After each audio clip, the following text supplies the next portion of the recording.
So meron silang mga goldfish dito. Ayan, ang lalaki na nito. Ayan. Mga ilang piraso to, sir? 11. 12 na. 12. May Ayan. maliit na isa eh. Meron silang red cap, oh. May maliit na direct pag 12. 12 days of Christmas. Yung mga goldfish nila, sir, dito. Ayan. Tapos, ito, nakakatuwa to eh. Itong nasa taas. Ayan. Ito pala yung kanilang mga tiger barb. Ayan. Ang dami nilang isda dito. Hindi lang yan, ha. Ayan, nagtatago. Ito, ang dami. Ang daming tiger barb. Ayan, guys. Ayan. Napakarami. Natatakot ata sila sa atin. Ayan, nagdadala. Tapos ito, ayan, ito yung sinasabi nila Sir Jess na labarak na nagiging hides nila. Ayan. So marami, ayan, napakarami nito. Ayan, nagpapaikot-ikot lang sila.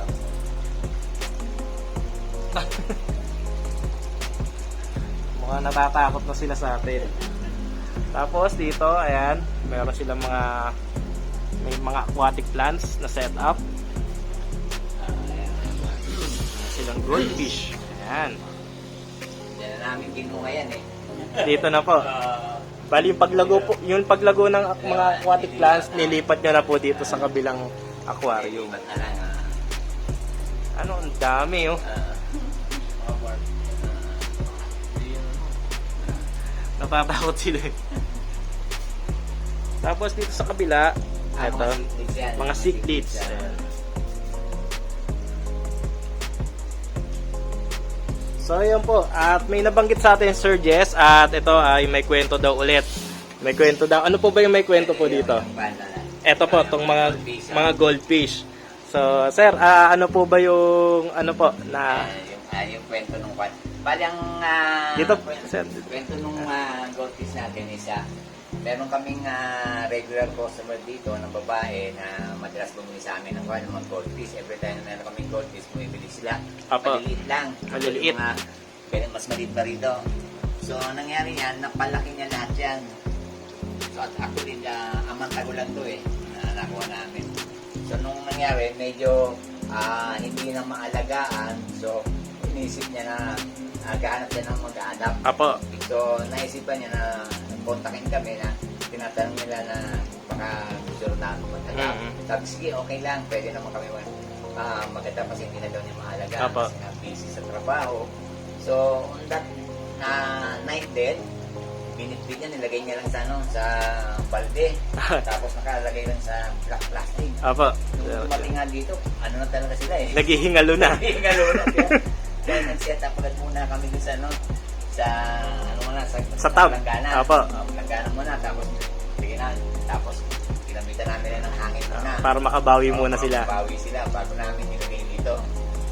Ayan, yung mga kwan. Ito naman, tapos nung after a day, kaya pinicture na namin, tuwang-tuwa siya dahil nga nung nakita niya na maganda daw ang nalibatan ng kwan, ng kanyang kwan, ng mga isda. So, happy naman siya na sa amin yan na napaampon. Opo, yung mga isda. goldfish no.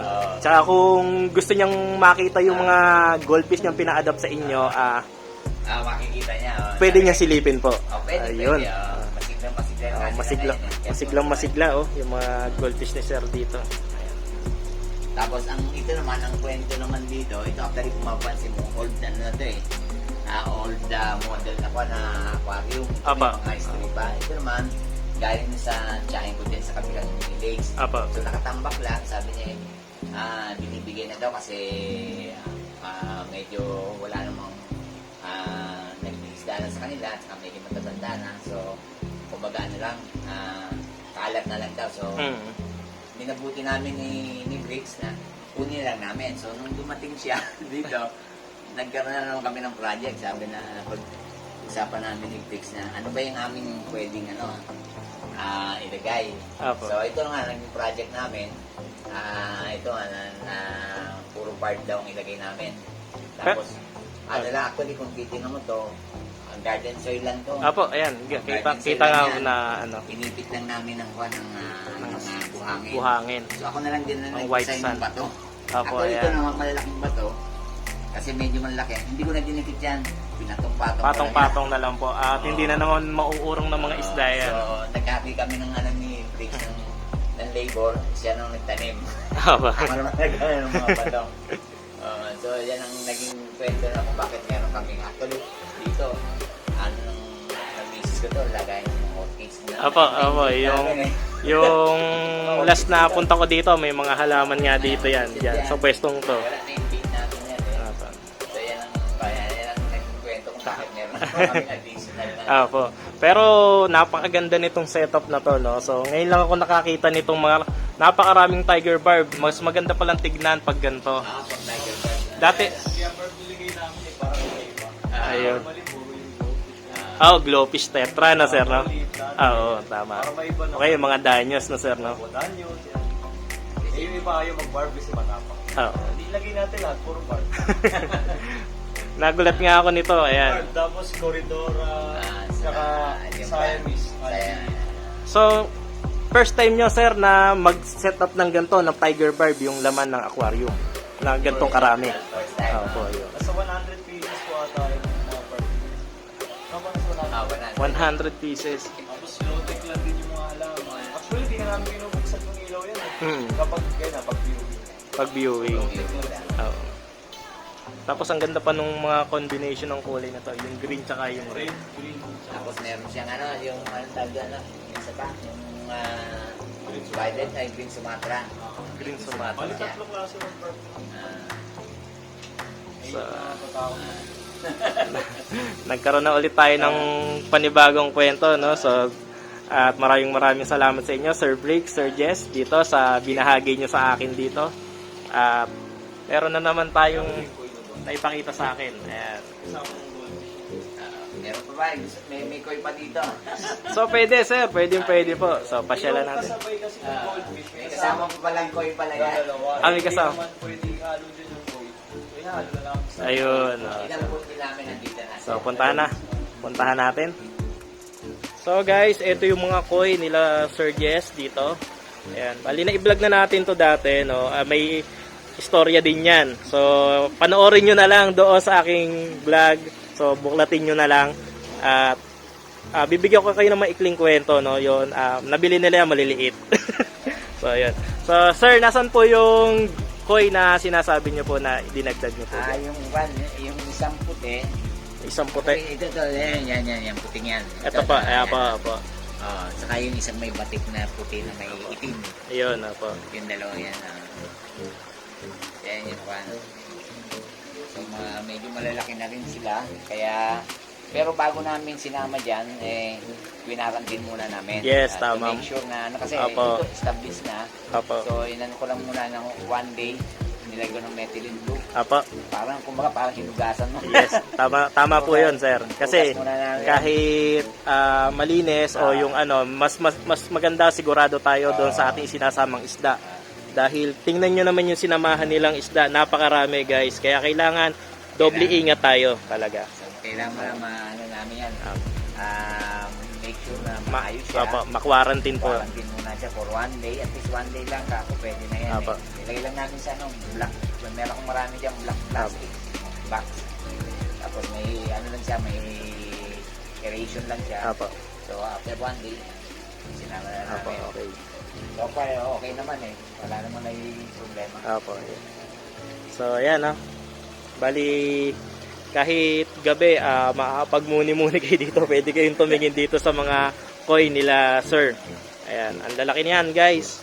Hindi lang masyado natin kita. Pero meron tayong video nito nung yung umaga. Ayan. Ayan.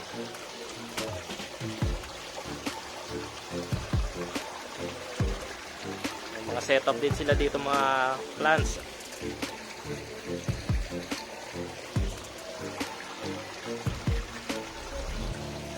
So, yun, Sir Jess, at maraming salamat. Okay, thank you rin. At- Thank you rin sa pagdalaw. Nakapasyal din tayo dito sa likod. Kala ko doon lang tayo sa taas, pero sabi ko nga sa inyo, mabait yan si Sir Jess. At kung ano yung mga bago nilang isda, inia-update lagi tayo niya pag pumasyal tayo. So, Yes, maraming salamat po. okay, thank you rin sa pagdalaw. Apo. Thank you po, sir. Okay, thank you. So ayan guys, yung kanilang mga pagong. So yung pinuntahan namin to, yung unang video ko dito, gaganyan lang kaliit yan guys. Oh. Pero ngayon, tignan nyo naman ang size. Ang laki. Ayan. Pinakita sa atin nila Sir Jess yan dati.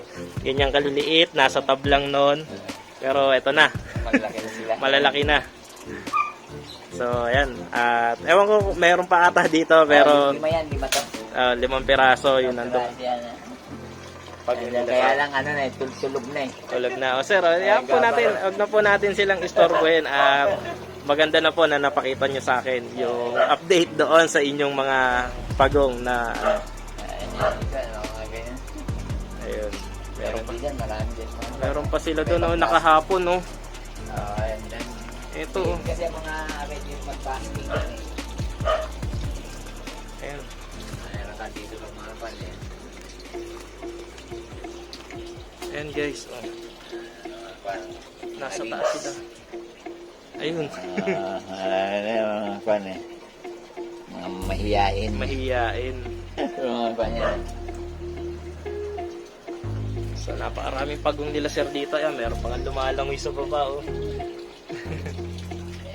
Yan ang Ito pa. Pagong, opo, na sabi niya nga po sa akin nung unang punta ko po dito. So, ayan guys. Ito, nakakatuwa to. Oh. Kulay dilaw.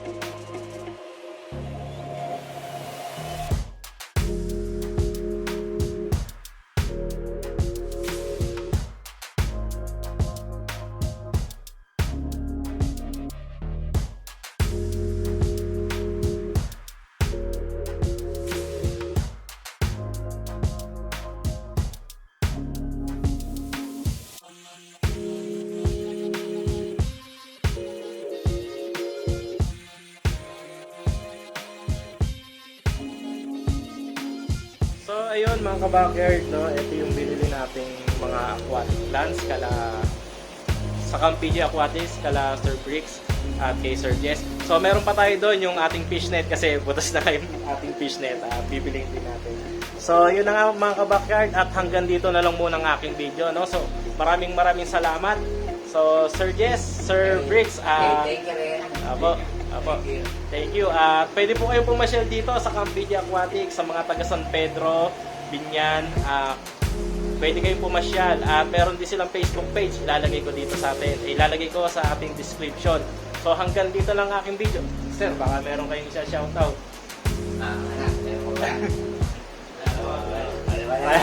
So ayun. So maraming salamat. Tatapusin ko na ang video. Maraming salamat po. Peace out.